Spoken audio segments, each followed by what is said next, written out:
dia, Nivaldo. Bom dia, Lúcia, Dona Lúcia. Vamos iniciar assim o nosso estudo desta manhã. Que Deus abençoe a vida dos irmãos. Hoje nós vamos estudar a lição de número 29 da nossa revista. Estamos terminando, não é isso? Sobre a confissão de fé, estudos bíblicos doutrinários da cultura cristã.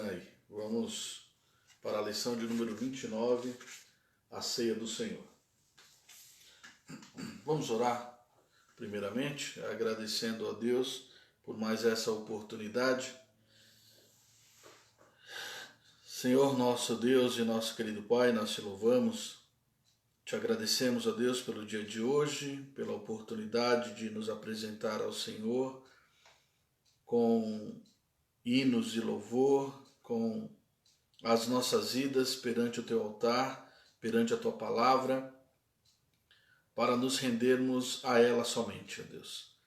Por isso pedimos a Tua bênção na instrução dessa manhã, na escola dominical, no estudo que nós vamos ter agora. Abre as nossas mentes e corações para compreendermos o que Tua palavra diz a respeito do sacramento da Santa Ceia. É algo muito importante que o Senhor deixou para nós cristãos, ó Deus, para que possamos fazer em memória do Senhor até que o Senhor volte. Por isso nos instrui nessa manhã. Te rogamos também uma bênção especial pela vida de todos os pais, ó Deus, da Tua igreja, esteja ela aqui em São Bernardo, em toda São Paulo, no Brasil e em toda a face do mundo. Que esses pais sejam abençoados pelo Senhor, dirigidos acima de tudo pelo Senhor, na criação dos seus filhos, e sejam honrados e respeitados, Senhor. Dispensa uma bênção especial, te louvamos e te agradecemos pelos nossos pais. Mesmo aqueles que já partiram, te agradecemos, porque eles deixaram um legado, ó Deus, um ensinamento, e sabemos que foi usado pelo Senhor. Bendito e engrandecido seja o Senhor nessa manhã, e te louvamos assim, pela oportunidade, ó Deus, de estudarmos a Tua palavra. Em nome de Jesus, te agradecemos pela vida de cada irmão que está conosco, que o Senhor visite em especial, individualmente, cada coração, cada lar, e o instrua, ó Deus, e o capacite naquilo que ele tem necessidade. Nós oramos em nome de Jesus. Amém. Bom dia, pessoal. Vamos lá. Nós temos duas Lúcia hoje, a Maria Lúcia, da congregação de Oliveira, e Dona Lúcia também, que é Oliveira, né? A minha sogra, Maria Lúcia Espim de Oliveira. O Nivaldo também está conosco, bom dia a todos vocês. Então temos aí esses alunos hoje da nossa escola dominical. Vamos lá então? Vamos lá, a Maíra também está conosco, bom dia Maíra. Deus abençoe a todos vocês. Hoje a nossa aula então é sobre a ceia do Senhor, tá bom? Vamos levantar um pouquinho mais a câmera aqui. Aqui acho que tá bom. Então vamos lá. O primeiro texto dessa manhã que nós vamos ler. A aula eu creio que vai ser bem sossegada, né? É um assunto já bem tratado no nosso âmbito eclesiástico, de forma que se alguém tiver qualquer dúvida, pode já ir mandando, tá? Se tem alguma dúvida quanto à ceia do Senhor, envia para nós, para a gente ir tirando assim, né, as dúvidas, se porventura houver. Mas eu creio que é bem sossegada a aula, né, para nós presbiterianos, a não ser que alguém que não seja presbiteriano entre, e fiquem à vontade se entrar também, e a gente vai assim tratando do assunto biblicamente e dentro da nossa confissão de fé. A Marizene também está conosco, entrou aí. Bom dia para você também, Marizene. Nós vamos começar lendo então a palavra de Deus em 1 Coríntios, como sugere a nossa revista, 1 Coríntios 11, 23 ao 26, tá? Correto? Diz assim: porque eu recebi do Senhor o que também vos entreguei, que o Senhor Jesus, na noite em que foi traído, tomou o pão. E tendo dado graças, o partiu e disse: isto é meu corpo, que é dado por vós, fazei isto em memória de mim. Por semelhante modo, depois de haver ceado, tomou também o cálice, dizendo: esse cálice é a nova aliança no meu sangue, fazei isso todas as vezes que o beberdes em memória de mim.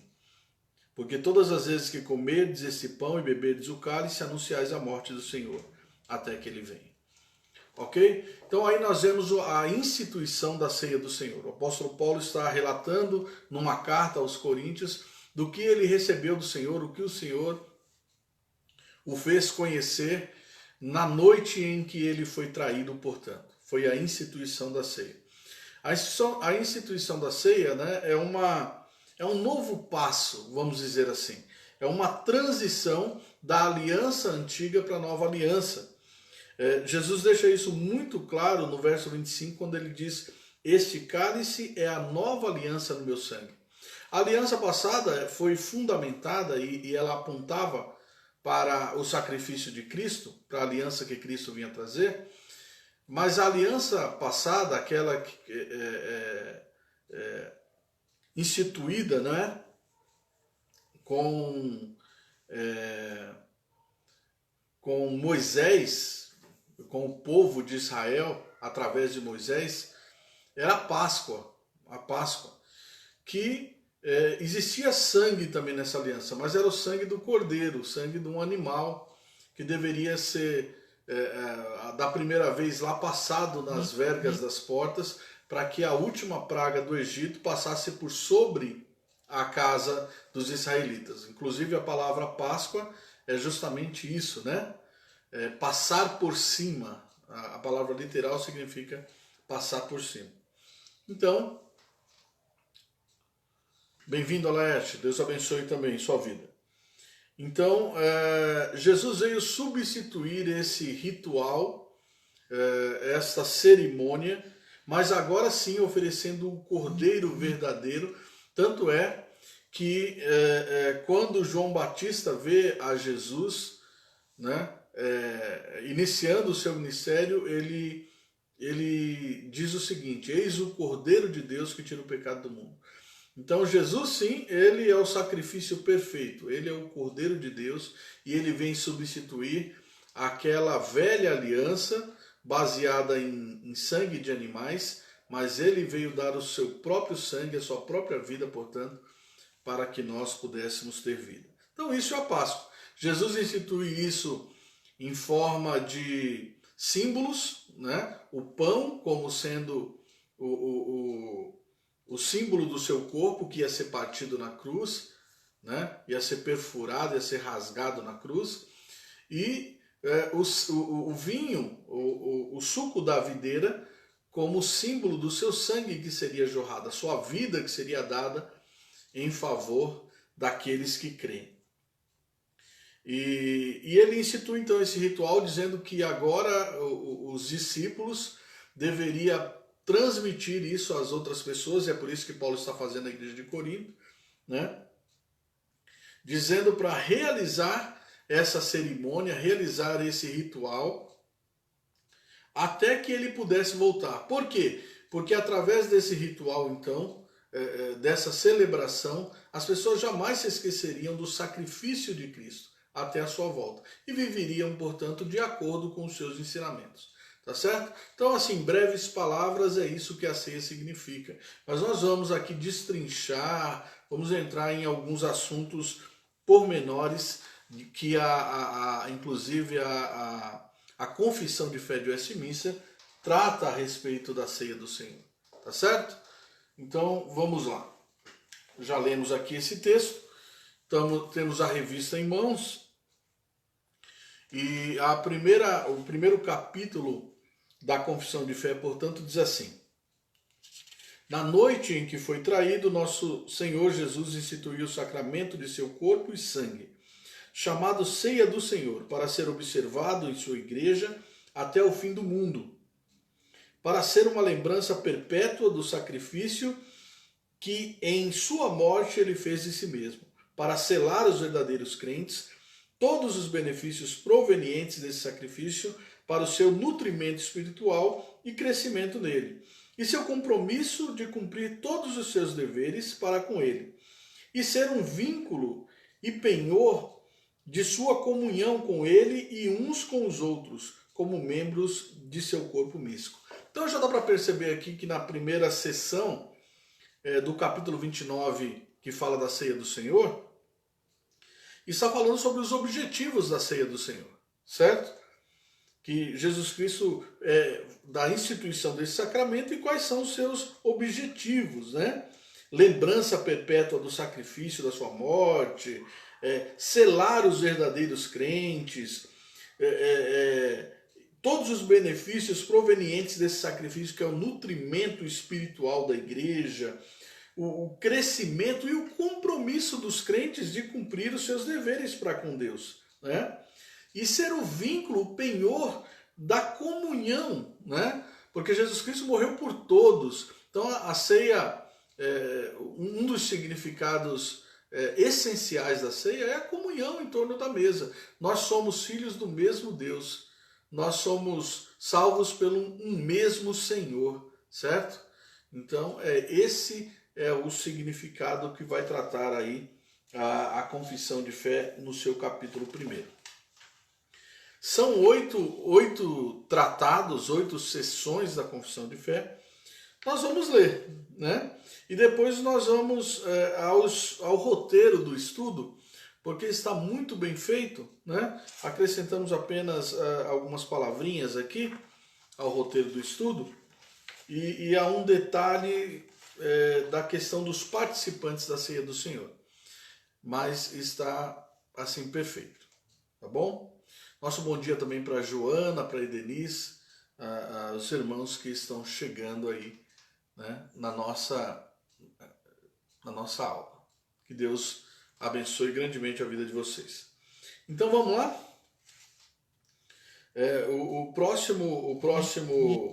A próxima sessão da ceia diz assim: nesse sacramento, Cristo não é oferecido a seu Pai, nem de modo algum se faz um sacrifício real para a remissão de pecados dos vivos ou dos mortos, mas apenas se faz uma comemoração daquela única oferenda que ele fez de si mesmo na cruz, uma vez por todas, e por meio dela, uma oblação espiritual de todo louvor possível a Deus. Assim, o chamado sacrifício papal da missa, como é chamado, é sobremodo ofensivo ao único sacrifício de Cristo, o qual é a única propiciação por todos os pecados dos eleitos.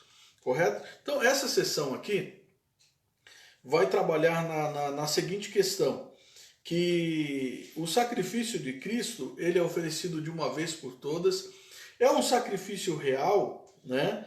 Mas ele foi feito apenas uma só vez, porque vem tratar principalmente a questão de como a Igreja Católica continua a realizar a Santa Ceia, que eles chamam de Eucaristia, inclusive, né?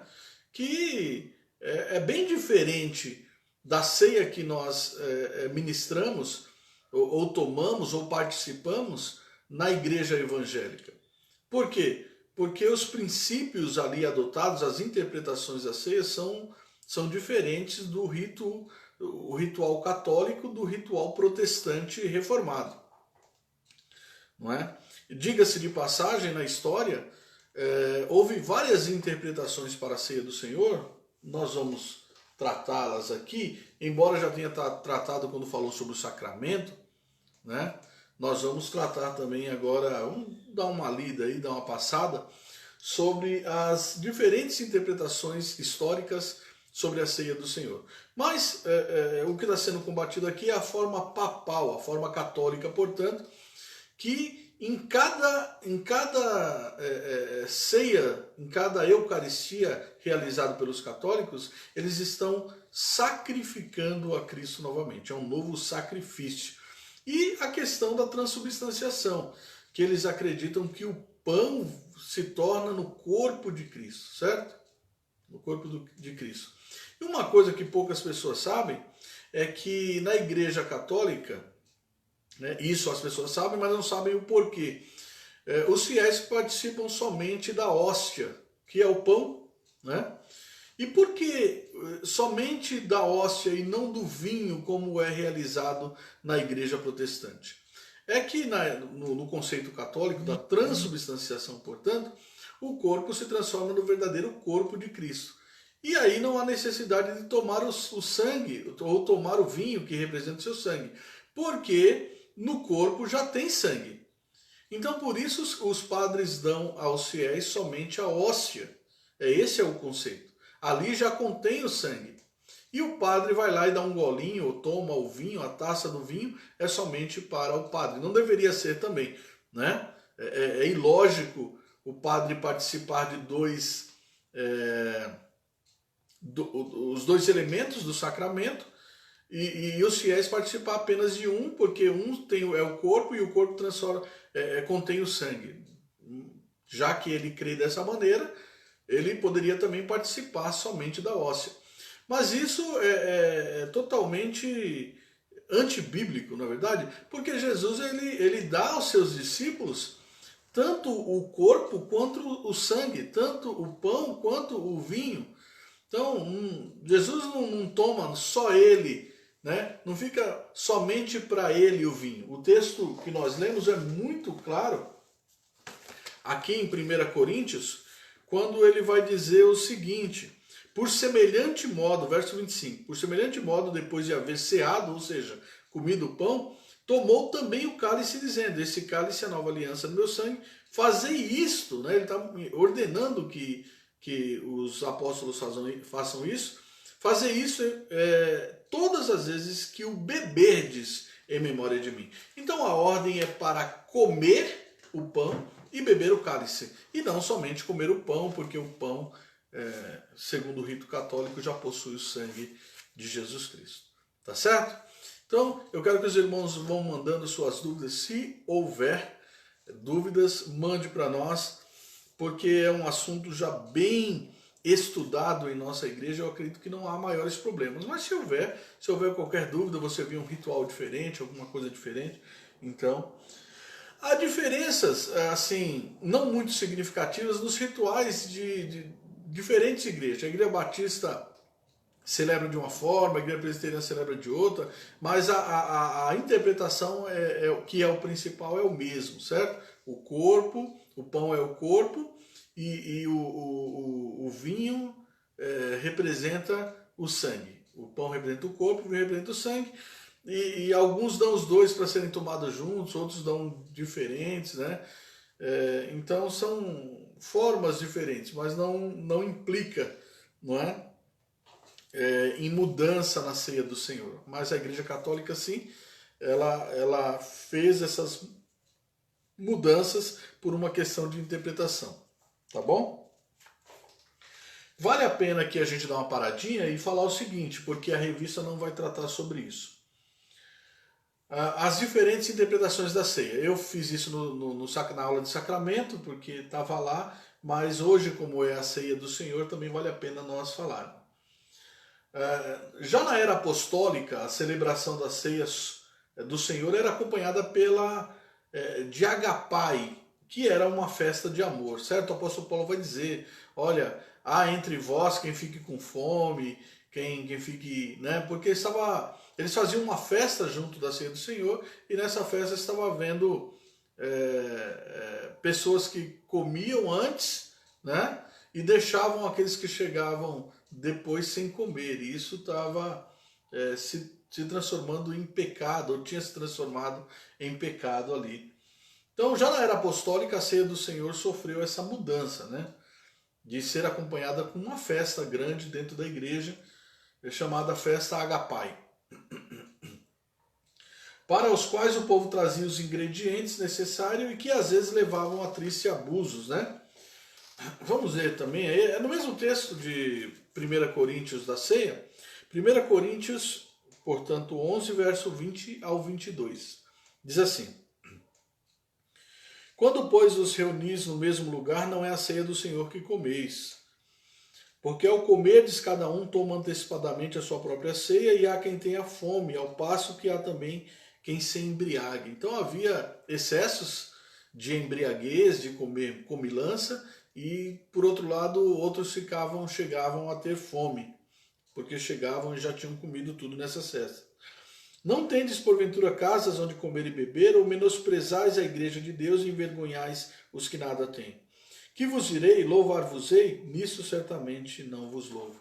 Bom, os presbiterianos não têm esse costume de fazer, mas algumas igrejas ainda na nossa época têm o costume de fazer essas festas ainda junto com a ceia. Tá? E continua havendo os mesmos absurdos. Então, é melhor que não se faça, tá certo? Não se faça. A ceia do Senhor faz parte do culto, né? Está inserida dentro do ritual cultico e, portanto, deve ser celebrado dentro do culto, com reverência, com ordem, né? Então é isso. Chegou uma pergunta aqui, nós vamos tentar responder. É adequado participarmos da ceia quando visitamos uma igreja neopentecostal? Olha, se essa igreja neopentecostal, né, neopentecostal,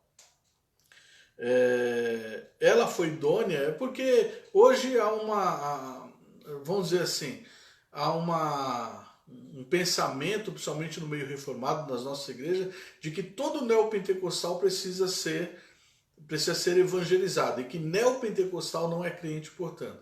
Eu acho que há exceções. Né? Então, nós já estudamos a palavra de Deus justamente por isso, para nós sabermos distinguir o que é certo e o que é errado, tá certo, Maíra? Então, se você confia, se você acompanha o trabalho daquela igreja e você sabe que é uma igreja idônea, apesar de ser neopentecostal, ela é idônea, né? Porque perfeita é complicado, né? Assim, essa igreja permite que todos participem da ceia, mesmo visitantes não crentes. Aí não, aí está totalmente errado, tá certo? Então não deve participar. Nesse caso, não. Então aprofundou mais a questão, né? Se é uma igreja que abre a sua ceia para todas as pessoas, como existe, sabemos que existe esse tipo de coisa, né? Não deve participar, tá certo? Primeiro já deve desconfiar pelo fato de ser neopentecostal, mas não deve julgar, né? Porque há exceções, há raras exceções, mas há exceções. Mas se você percebe que o critério deles é esse e o comum é esse de todos participarem, então você não deve participar, tá certo? A ceia do Senhor é um momento de culto, é um momento que o crente deve fazer, inclusive, com consciência, porque nós estamos participando e nos lembrando do sacrifício de Cristo, certo? Estamos, assim, recebendo a comunhão, o sacrifício, é como se nós estivéssemos dizendo um grande amém, um coro de amém para o sacrifício que Cristo fez, derramando o seu sangue ali na cruz do Calvário em nosso lugar para nos salvar, certo? Estivéssemos louvando a Deus com tudo isso. Afinal, Jesus fala, né? Fazer isto em memória de mim até que eu venha. Então é um momento, né, de louvor e adoração a Deus. Ok, Maíra? Então nesse caso aí, como você tem outros pontos a isso, não participa, tá? Dessa igreja não. Na Igreja Presbiteriana Independente, todos participam, membros, visitantes e crianças. Infelizmente, a Igreja Presbiteriana Independente, ela já está bem deteriorada, vamos dizer assim, quanto à eclesiologia, por conta do liberalismo teológico que adentrou ao seio mesmo da Igreja Presbiteriana Independente, que é uma igreja que saiu da nossa igreja em 1903, foi um racha, né? Uma divisão por conta da maçonaria, por conta do Mackenzie também, coisas relacionadas aos Estados Unidos, aos missionários americanos, e a igreja queria se nacionalizar. Enfim, essa foi a divisão e surgiu a Igreja Presbiteriana Independente. E hoje em dia a Igreja Presbiteriana Independente, assim, ela está bem descaracterizada do que é o presbiterianismo. E, enfim, né?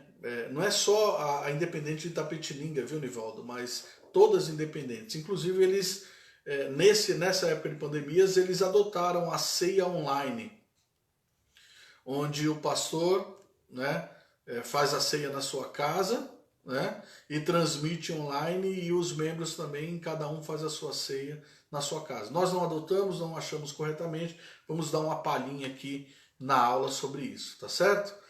Então, essa é a história também da Igreja Presbiteriana Independente.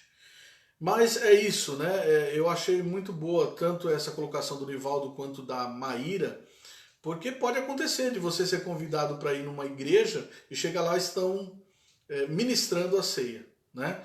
Então, se for uma igreja idônea, uma igreja que você conhece, uma igreja que leva a sério o evangelho, você pode participar, né? Agora, se essa igreja ela já se deteriorou a tal ponto, de fato,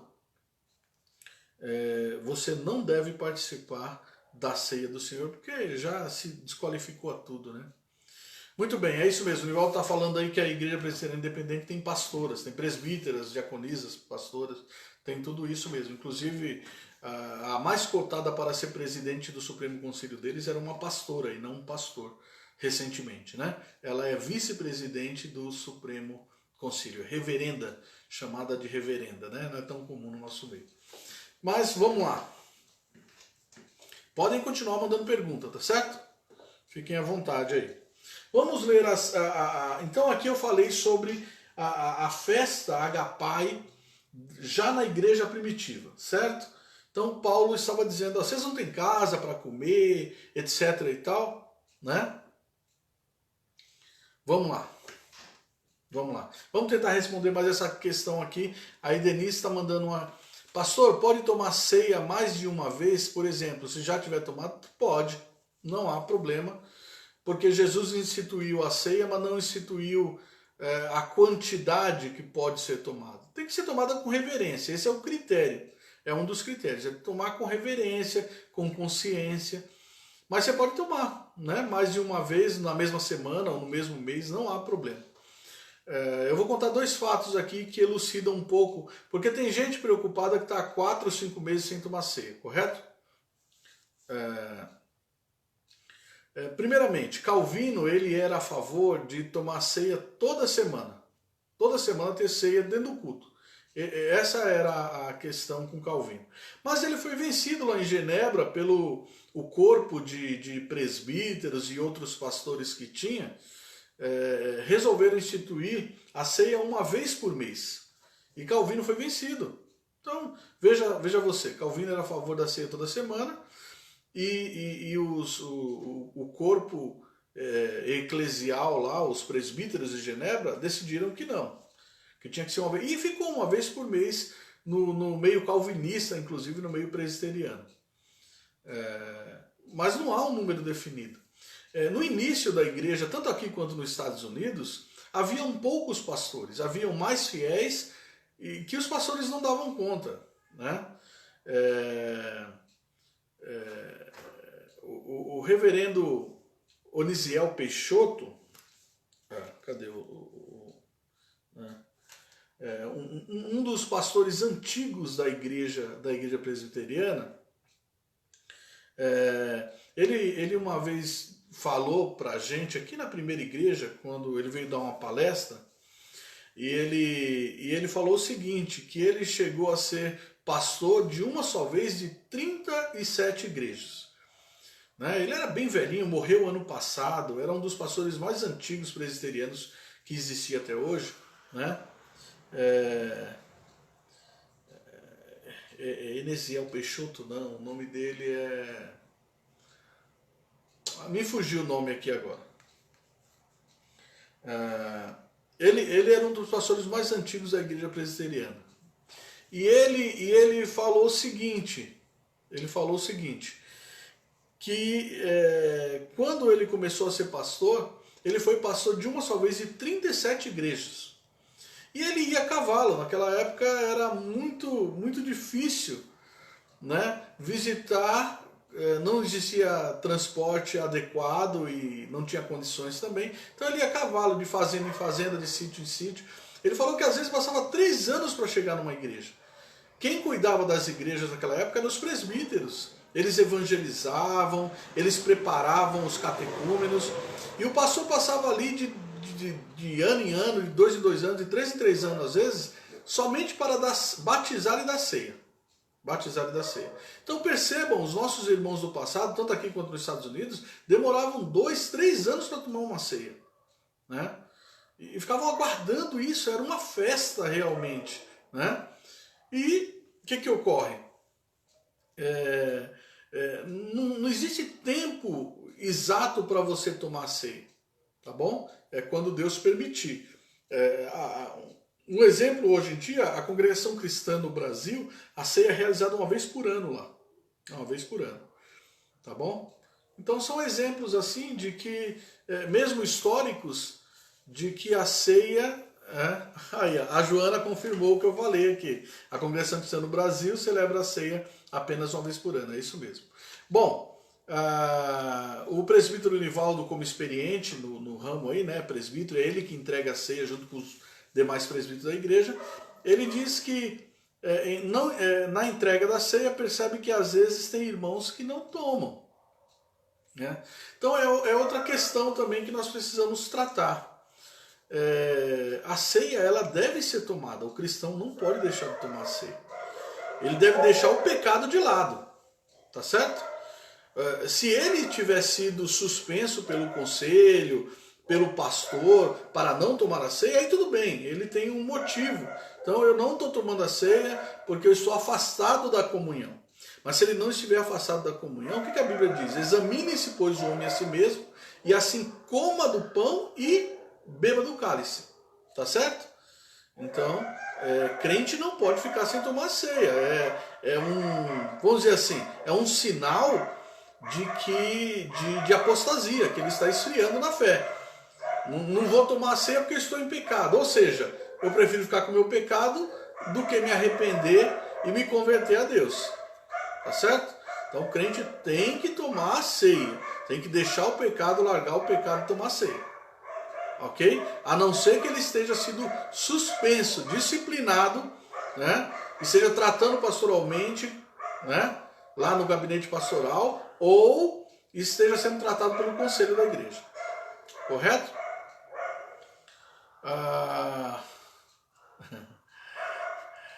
O Nivaldo tá tristeza, só lembram do sacrifício uma vez por ano. Mas enfim, ok? Não há um tempo exato. Então, Edenice, lembrando você fez a pergunta, você pode tomar a ceia 2 vezes? Pode, mas com responsabilidade, com consciência, né? Realmente sabendo tudo aquilo que está fazendo. Pode tomar 2 vezes e pode ficar 4, 5 meses, 6 meses sem tomar ceia. Não há problema, desde que seja por uma condição de, né, a pessoa está forçada. E pelo fato da ceia também significar comunhão, é a comunhão em torno do sacrifício de Cristo, comunhão dos irmãos com o sacrifício de Cristo, ela não deve ser tomada individualmente, certo? Então por isso que a igreja presbiteriana evita dar. Nós vamos na casa de alguém que está doente, porque ela está impedida de estar em comunhão. Essa é a exceção que o pastor abre. É quando a pessoa está extremamente doente, que a sua doença não permite que ela vá. Mas isso não quer dizer que o pastor tem que dar todo mês a ceia para aquele doente. Tá certo? É de vez em quando. Para que ele se sinta incluso, né, aos irmãos da igreja. Agora mesmo nós estamos numa situação difícil, né? Os cultos de ceia vão voltar, mas os idosos não podem vir. Percebe? Por conta da pandemia. Então vão ter que aguardar mais um pouco, né? Para que o momento seja adequado para que eles possam tomar a ceia também.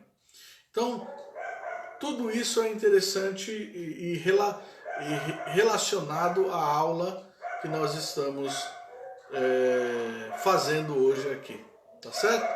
Qualquer pergunta, então, pode continuar mandando, tá certo? Sua colaboração, sua opinião. Muito obrigado aí pela participação de todos vocês. Vamos lá, vamos continuar aqui, mas pode continuar mandando as questões se porventura quiserem. Vamos lá. Então, durante a Idade Média, o conceito agostiniano aos poucos foi substituído pela doutrina da transubstanciação. Então, antes da transubstanciação já se fazia ceia como nós fazemos, os presbiterianos fazem, tá certo? Antes dessa doutrina da transubstanciação, que ocorreu na Idade Média, né? Essas mudanças, essas coisas da Igreja Católica ocorreram bastante, por isso que é chamado também de Idade das Trevas, né? Eu creio que por isso. Eles falam que é porque o mundo não evoluiu, não se criou muita coisa, mas no âmbito católico foi criado muitos dogmas, muitas doutrinas, e uma delas é a transubstanciação, tá? Então a doutrina da transubstanciação foi adotada formalmente, oficialmente, no Concílio de Latrão, em 1215. Então perceba, século I é o século dos apóstolos da Igreja Primitiva de Jesus Cristo. Então, 1200 anos para entrar a transubstanciação. Como é que era feita a ceia antes disso? No formato que Paulo está fazendo aqui. Está falando aqui, que distribui o pão e o vinho para todos os fiéis. Tá certo? Embora também lá na igreja primitiva já tinham juntado a ceia à festa ágape, né? Que Paulo está suspendendo aqui. É melhor que não faça. Cada um come em sua casa. Tá bom? Então, a igreja romana concebe a união sacramental num sentido físico. Quando o sacerdote profere a fórmula em latim, né? Hoc est corpus meum, que é isto é o meu corpo. O pão e o vinho se transformam com essas palavras, com suas palavras mágicas, no corpo de Cristo, né? Então esse é o conceito. Então o pão se transforma em corpo e o vinho se transforma em sangue, né? E aí só o fiel toma o vinho, como eu já expliquei, tá bom? A Joana tá louvando aqui porque tem 58 e pode ir ao culto. Amém. Bom, outro conceito também histórico é o conceito luterano. Lutero e Calvino, eles não concordavam nos conceitos de ceia. Lutero rejeitou a doutrina da transubstanciação católica, né? Porém a substituiu pela doutrina da consubstanciação. O pão e o vinho continuavam sendo pão, né? O pão continuava sendo pão e o vinho continuava vinho, mas havia uma presença real da pessoa completa de Cristo. O corpo e o sangue dos elementos sob eles e junto deles. É uma coisa meio difícil, né, de entender, mas Lutero acreditava que o corpo de Cristo estava sobre o pão, do lado do pão, embaixo do pão, né? Então essa doutrina de Lutero é chamada de consubstanciação. Calvino discutiu várias vezes, até chegaram a discutir bravamente Calvino e Lutero sobre essa questão, que Calvino não concordava com Lutero, tá bom? Há o conceito também histórico zwingliano. Zwinglio, portanto, foi um dos reformadores, né, lá dos cantões, né, da Suécia, Zwinglio. Agora me fugiu aqui o local de atuação dele. Se era Alemanha, mas enfim, o sacramento para Zwingli, que foi um grande líder também, era simplesmente simbólico, né? Era um símbolo, e que seu recebimento era uma simples comemoração, né? Uma comemoração. Então ele tira todo o significado espiritual da ceia. Enquanto os católicos transformavam a ceia num momento mágico da transubstanciação, Lutero amenizou isso, dizendo que o corpo estava ali ao redor, do lado, e Zwingli disse que não, que era só um símbolo, ok? Então, nenhum desses conceitos é o nosso conceito. Qual que é o nosso conceito da ceia?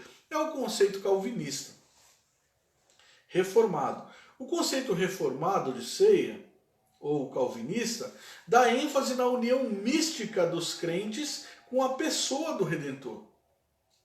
Com a pessoa do Redentor. O corpo e o sangue de Cristo, embora ausentes e localmente presentes só no céu, comunicam uma influência vivificante ao crente, quando ele está no ato de receber os elementos. Então, nós cremos na presença espiritual. A ceia, ela tem um significado espiritual. Cristo está espiritualmente presente à ceia, né? Nos abençoando na obediência de participar da ceia do Senhor. Correto? Esse é o conceito, né? O pão continua pão, o vinho continua vinho, mas são sagrados, são consagrados para isso, né? Por isso nós temos que tomar todo o cuidado de não dar, né? Como a Maíra falou, que tem igreja neopentecostal que abre e dá para todo mundo, dá para criança, para visitante. Então nós não fazemos isso porque a Bíblia não autoriza isso, né? Mesmo porque a Bíblia diz: examinai, como uma criança ou um visitante que não conhece a religião, não conhece a fé, ela pode se examinar para tomar a ceia? Não pode, né? Então, a ceia é para a gente que conhece a Deus, que conhece o Evangelho e assim por diante. Tá certo, gente? Deixa eu ver se eu consigo responder uma questão aqui da Marizene. Pastor, a minha mãe ia na igreja comigo e não tomava a Santa Ceia, pois a congregação não permite. Ela é da congregação realmente uma vez por ano. Exatamente. Só o fato, Marizene, dela ir na igreja com você já era uma bênção. Porque os membros da congregação cristã, nem em outras igrejas eles vão. A ponto de, se um filho casar na igreja, numa igreja... outra igreja, né, protestante, que não seja a deles, eles não vão, os pais não participam do casamento, a não ser que participa da festa, mas não participa da cerimônia, né? Há crentes da congregação cristã do Brasil totalmente radicais, né?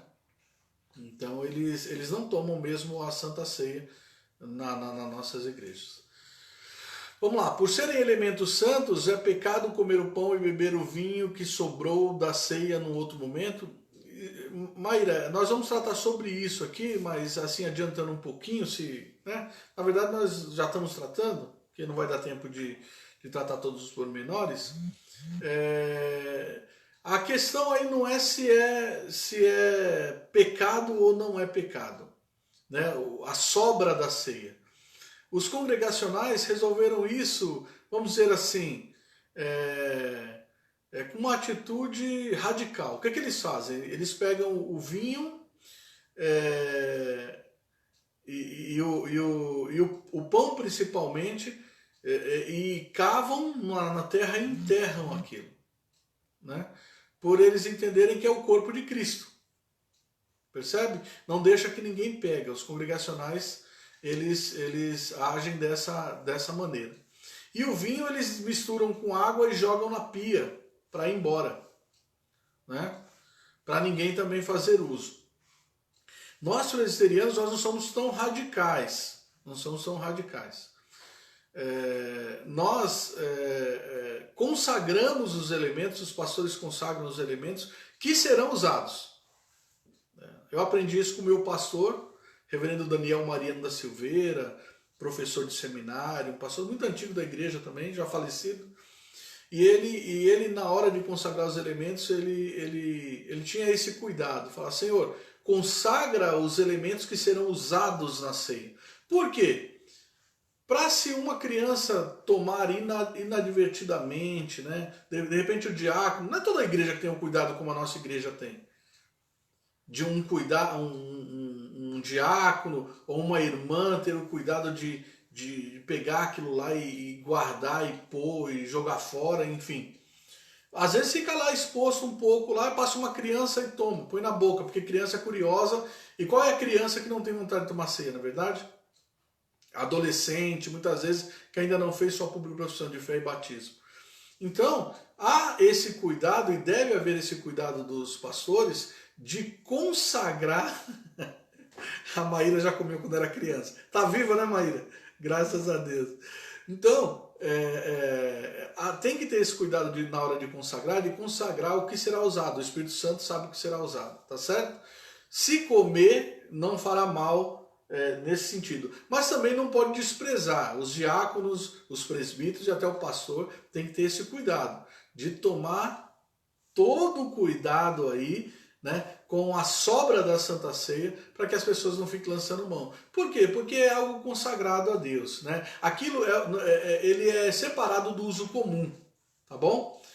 O pão continua pão e o vinho continua vinho, mas consagrados ao Senhor, ou seja, para o uso santo, tá bom? Então o uso deve ser um uso santo, um uso espiritual, né? Ninguém vai comer a ceia para matar. Estou com fome, vou comer esse pãozinho aí, que gostoso. Nossa, eu estou com sede, vou tomar esse vinho aí. Não é esse o sentido. O sentido ali é relembrar o sacrifício de Cristo. Fazer isso em memória de mim, até que eu venha. Tá certo? Deus abençoe. A Joana agora vai brigar com a Maíra. Então tá bom. Vamos continuar aqui. Então, continuando aqui, só para frisar mais, o conceito reformado é o conceito da presença espiritual de Cristo na ceia. Certo? O conceito católico, resumindo, o pão e o vinho se transformam no corpo de Cristo. O conceito luterano, Cristo fisicamente, corporalmente está ao redor da ceia, por baixo, por cima, é a consubstanciação. A presença luterana é aquela simbólico só, a ceia é simbólica, né? Então não tem muito valor. Não tem muito valor, né? Agora, o conceito reformado é a presença espiritual, é a obediência à ordenança, por exemplo. Nós somos abençoados ao participar da ceia pela sua obediência a Cristo que está presente naquele rito que está se fazendo. O pão continua pão, o vinho continua vinho, mas Cristo está espiritualmente na ceia, abençoando aos fiéis, né? Em razão da sua obediência. Essa influência, apesar de real, não é física, mas sim espiritual e mística, segundo Calvino. É mediada pelo Espírito Santo e está condicionada ao ato de fé pelo qual o comungante recebe o corpo e o sangue de Cristo. Ok?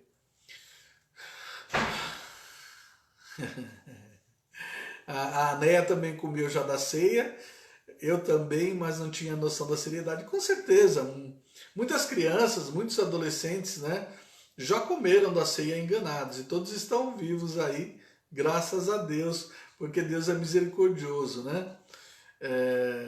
Mas o apóstolo Paulo faz essa observância muito clara, né? Lá em 1 Coríntios capítulo 11, ele diz, vamos pegar o texto aqui, né? Examine-se, pois, o homem a si mesmo, verso 28. Examine-se, pois, o homem a si mesmo, e assim coma do pão e beba do cálice. Então precisa haver um exame. Então precisa ser pessoas conscientes, pessoas, né, que estão a par do que significa a ceia do Senhor. Pois quem come e bebe sem discernir o corpo, come e bebe juízo para si. Então é juízo, questão de juízo. Porque se nós julgássemos a nós mesmos, não seríamos julgados.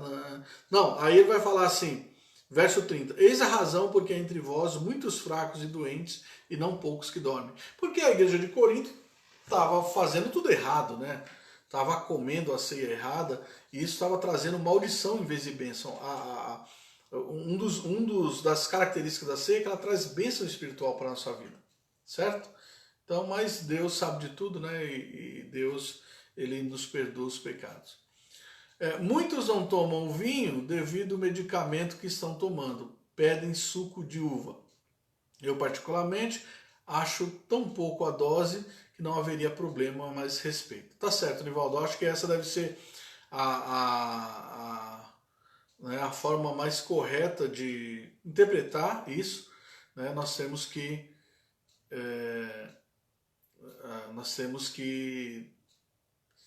entender as pessoas. Algumas tomam medicamento e outras até por conta do vício mesmo, né? Alguns irmãos em Cristo já foram viciados no álcool e só até o cheiro do álcool faz com que eles tenham recaídas. Então a igreja adota sim a questão do suco de uva para os fiéis, né? Em algumas igrejas, os adventistas, por exemplo, nem álcool eles usam, porque o álcool é pecado, né? Dentro do adventismo, tomar álcool, tomar cafeína, né? Aquela série de coisas que eles têm lá, as normas, o rigor ascético que eles têm sobre comidas, bebidas. Então a ceia na adventista é sempre com suco de uva. E o nosso também pode ser, né? Respeitando então aí o gosto, o desejo, as recomendações para que aqueles irmãos que sofrem abstinência do álcool ou mesmo que estão tomando medicamentos. Tá certo, Nivaldo? Então isso você faz corretamente.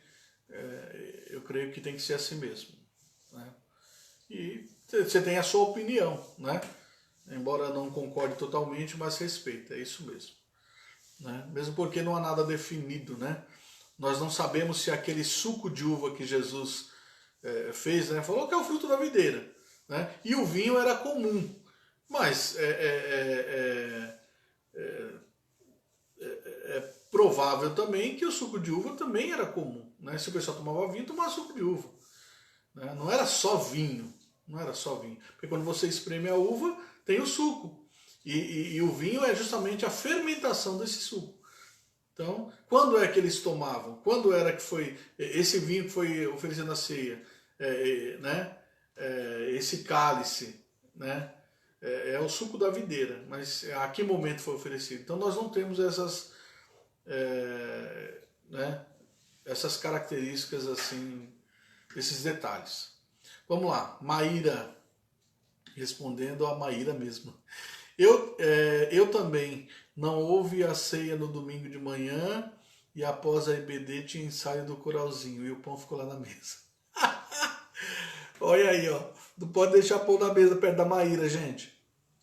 A Valdinéia, na IPI os diáconos deixavam as crianças pegar. É aquela questão, Néia, de que a IPI já, né, ela tem outro conceito para ceia, que ceia todo mundo pode pegar já, por conta das, né, enfim, das interpretações e da influência liberal que essa igreja amada, querida, que há muitos irmãos lá, eu quero dizer, em Cristo, mas vem sofrendo com o longo dos anos. Eu também, quando criança, na católica, olha lá, agora as confissões aí, hora de confessar, o pastor, eu vou passar aqui uma penitência para cada um de vocês, viu? Maíra, Neia, agora a Marizene aí, vou passar umas orações do Pai Nosso para vocês aí. Maíra, quando cheguei na quarta igreja, até estranhei quando senti o cheiro do álcool, porque a primeira igreja de onde eu vim era suco de uva, tá certo. É verdade, estranha mesmo, Maíra, mas a gente acostuma, né? É verdade. Então tá bom, pessoal, vamos lá. Que bom que vocês estão fazendo pergunta. Hoje está bem, né? Hoje vai ser uma aula bem prática, vamos dizer assim. Continue mandando aí as questões, abrindo o coração, tá certo? Quem ainda tiver pecado para confessar ainda, pode confessar aqui para o pastor. Eu vou dar a penitência para vocês. Vamos lá. Vamos a umas questões aqui. Eu nem vou ler mais a confissão, porque vocês têm, né? Vocês têm a confissão de fé e não vai dar tempo mais. Nosso horário aqui já é 10h58. Geralmente eu vou até 11h10, tá certo?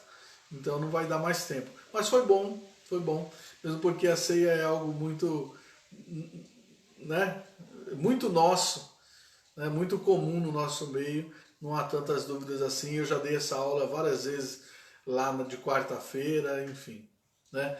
O Nivaldo falou muito bem sobre batismo, assisti a aula dele sobre batismo semana passada. Né? Já tratou um pouquinho, já falou, deu alguns toques. Lá na aula de sacramento também, nós demos alguns toques, falamos, né? Então, de forma que a igreja está bem instruída sobre essa questão. Olha lá, roteiro para o estudo, o significado da ceia do Senhor. Quero pegar algumas coisas com vocês aqui. É uma lembrança perpétua do sacrifício de Cristo. Por quê? Porque fala assim, fazer isto em memória de mim. O Nivaldo foi coroinha, hein, Nivaldo?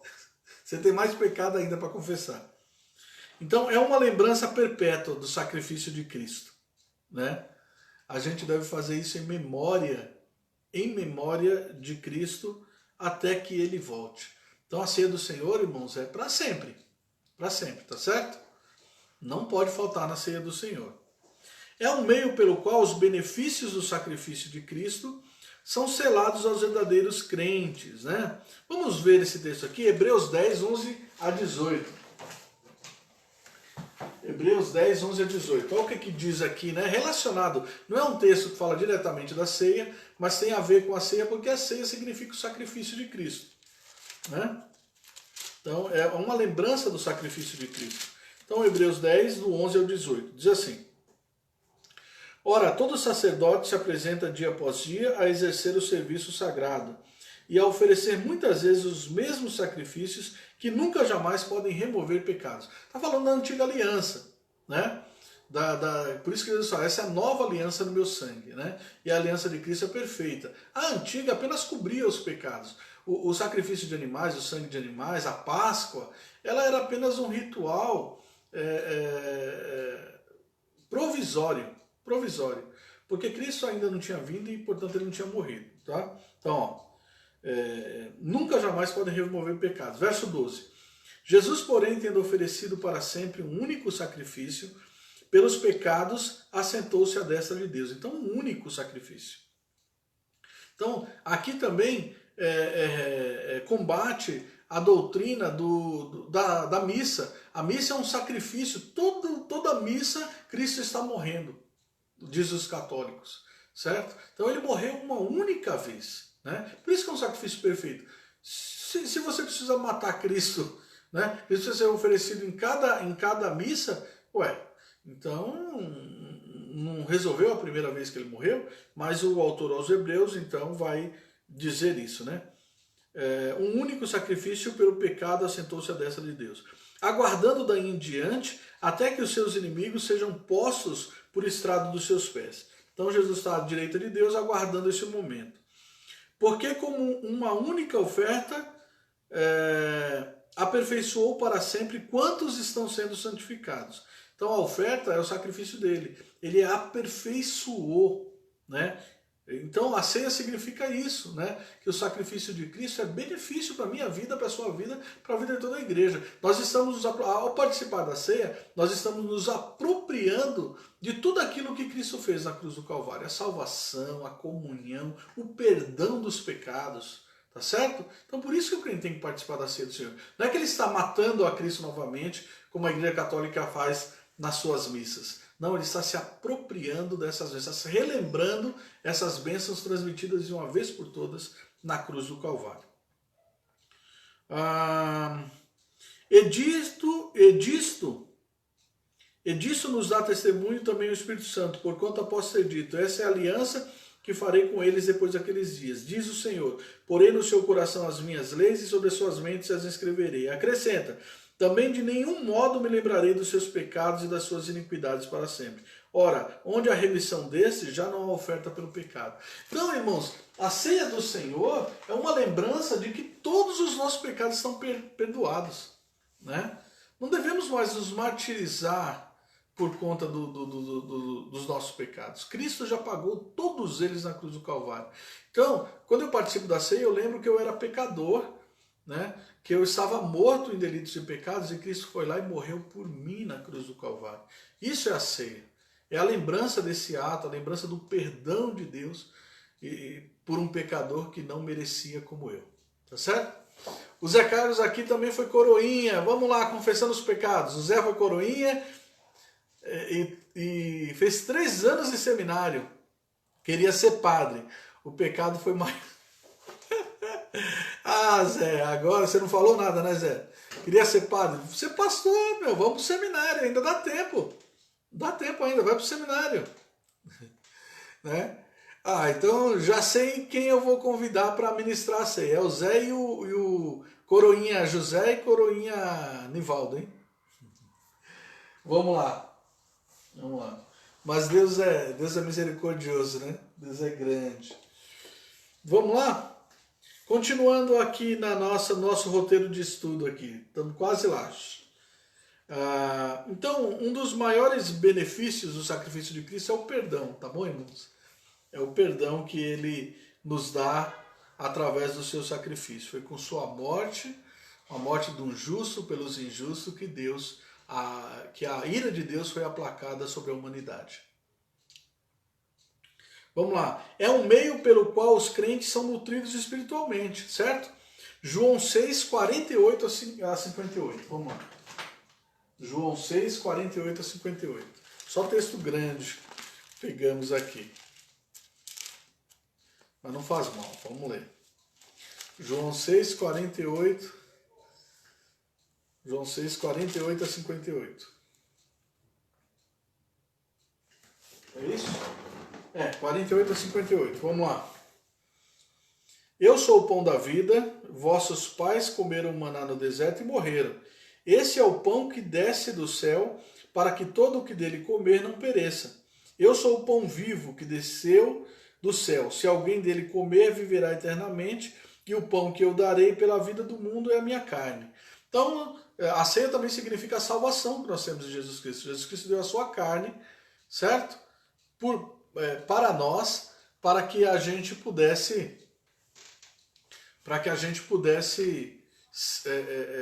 ter esperança, ser salvo, né?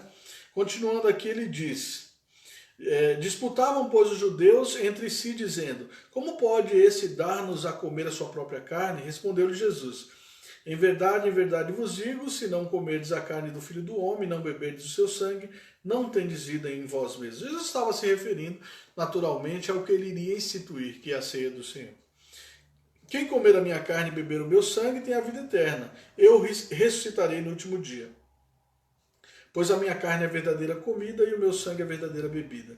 Quem comer a minha carne e beber o meu sangue permanece em mim e eu nele. Assim como o Pai que vive me enviou, igualmente eu vivo pelo Pai, também quem vive de mim se alimentará de mim, viverá. Então, a ceia também é um alimento espiritual, irmãos. Nós nos alimentamos de Cristo, dos benefícios dele na cruz do Calvário e de todos os seus ensinamentos, né? Esse é o pão que desceu do céu, em nada semelhante àquele que os vossos pais comeram e contudo morreram. Quem comer esse pão viverá eternamente. Então é lógico que é uma mensagem metafórica. Jesus, né, ele não está significando aí comer o corpo dele mesmo, né, mesmo porque Jesus ressuscitou, não houve corrupção no seu corpo. Mas participar do corpo de Cristo é participar da ceia do Senhor. Então isso é coisa de crente, é coisa da igreja. Não falte por nada na ceia do Senhor. Não pode desprezar a ceia do Senhor. Não pode desprezar parte nenhuma da igreja, essa é a verdade. Mas a ceia é um momento especial, irmãos. É um momento especial. É um momento de comunhão, é um momento que nós lembramos o perdão, que nós lembramos a salvação, nós lembramos o sacrifício de Cristo, toda a injustiça que ele sofreu por nós. Tá certo? A Marizene também, ó o pessoal abrindo o coração aqui. Até os 25 anos eu queria ser freira. Ê, Marizene, esse problema não dá para resolver na igreja presbiteriana. Esse não dá para resolver. Mas que bom que você não foi, aleluia. Né? Que bom. Coitada das freirinhas lá que casam como que são as noivas, né, de Cristo lá, fazem voto de castidade, colocam até uma aliança, né? Elas usam aliança, porque elas morrem para esse mundo e casam-se com Cristo, e muitas morrem enclausuradas, né? Lá no, ali na Avenida Tiradentes, em São Paulo, tem lá o MAS, o Museu de Arte Sacra, e tem atrás lá tem um local lá das freiras enclausuradas. Algumas nasceram ali dentro, né? Nasceram não, foram doadas, né? Foram colocadas na roda, lá que tinha uma roda, e foram adotadas pelas freiras e viveram e morreram, né? Lá dentro tem freiras mumificadas. E até hoje elas vivem enclausuradas. Você fala com ela através de uma roda, elas dão aquelas pílulas de Frei Damião. É interessante, tem isso hoje ainda na cidade de São Paulo, ali na Avenida Tiradentes, né? Naquela igreja que tem atrás do Museu de Arte Sacra. Faz parte, né, do complexo do museu, esse convento de freiras que até hoje tem lá em São Paulo, tá certo? É isso, irmãos. Eu acho que chegou a hora aqui da gente se despedir, né? Mas que Deus abençoe vocês, os papais aí, que tenham um ótimo dia na presença de Deus, tá certo? Que Deus reine em vossos corações. Eu vos declaro perdoados. Divaldo, Marizene, Zé Carlos, Maíra, Joana, a turma toda aí, que Deus abençoe. É brincadeira, eu declaro não, quem declarou foi Cristo, lá na cruz do Calvário. Foi Ele que perdoa a todos nós, inclusive eu, pecador. Tá bom? Deus abençoe para vocês. Um bom domingo, até a noite. Fiquem com Deus.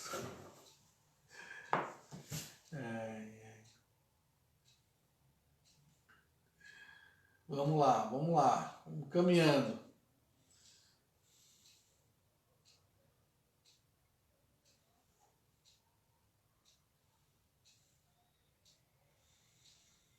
Vamos caminhando. Vamos lá, eu vou.